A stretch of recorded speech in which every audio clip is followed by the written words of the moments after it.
It's as if Mitch McConnell knows my YouTube upload schedule, or maybe he saw my announcement that tomorrow, live on my channel, 9:30 Pacific Standard Time, be there or be square, we're talking to an internet law expert about Section 230, about censorship online, about free speech, about all that stuff that I've talked about many times on this channel. And boom, Mitch McConnell drops this bomb about the stimulus checks now being linked to repealing Section 230, which should not come as much of a surprise to anybody because President Trump did mention this in his announcement Sunday about how he was going to sign the stimulus bill with this promise from Congress about Section 230. So let's take a look at this article real fast. This is from Newsweek. It just came out. Frankly, I just recorded another video for my channel and decided to get on this breaking news so you can all thank my daughter, who is currently in here playing very nicely by herself at just 8 months old. The best producer really I could ever ask for, frankly, because, well, she's very cute and she's not very controlling. She is kind of bossy when it comes to her scheduling, but she does let me do whatever editorial content I like to do. And she doesn't really speak back a whole lot against what I like to talk about, frankly, because she does not yet know what I'm saying. But anyway, that's just to say the title of this is $2,000 stimulus checks, Section 230 repeal included in Mitch McConnell's surprise COVID relief bill. Not going to read you all of it, as normally I don't, because for time's sake, we're just going to get right to the heart of it. But it starts off by saying that Majority Leader Mitch McConnell introduced a bill Tuesday evening which would offer increased $2,000 direct payments to individuals sought by Democrats and President Donald Trump, but adds legislation pertaining to social media companies and election fraud studies.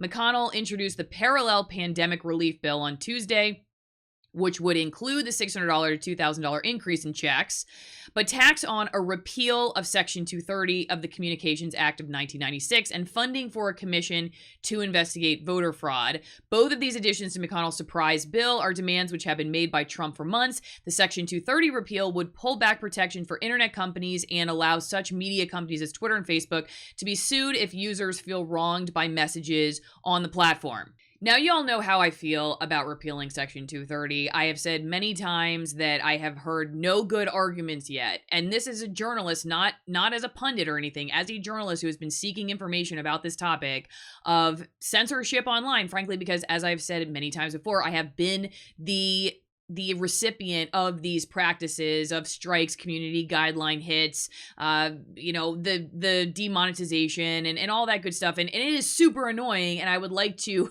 figure out how to move free speech forward away from these calls for censorship, which frankly have been coming in large part from our politicians and in some cases from journalists in my old field of mainstream media.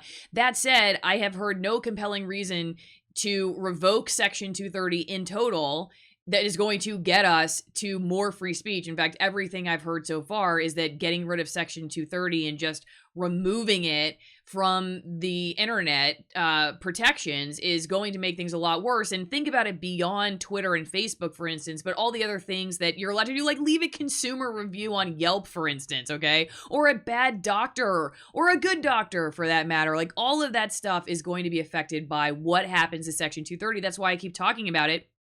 I'm not going to go through all of my arguments, about Section 230 and all this. You can watch your heart's content. I have many, many videos about this topic, but I'm going to use this opportunity to tease my live stream tomorrow morning, which maybe you'll have already seen this, or the live stream will already have happened by the time you see this video, in which case you can just watch it back in time. And I will make sure that there's a link in the description of this video tomorrow. So when you're watching this, you can just click on the link for that live stream.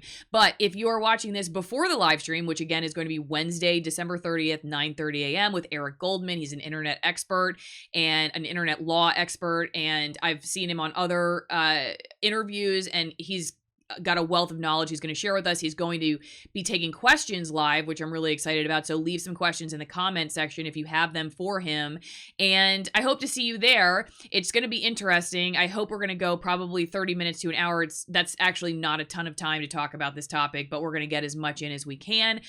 Again, guys, the reason why I keep covering this is not because I'm obsessed with Section 230 or even because I really knew what it was 6 months ago, because frankly, I didn't know what Section 230 was. I will be fully honest about that. But now that I know what it is, and I know that how relevant and important this discussion is about what happens to speech online and what happens to Section 230, because now I know how important that is to just the way we talk nowadays, and getting important information about all the topics right now that are highly sensitive, that frankly we need more debate about, COVID-19 being one of them.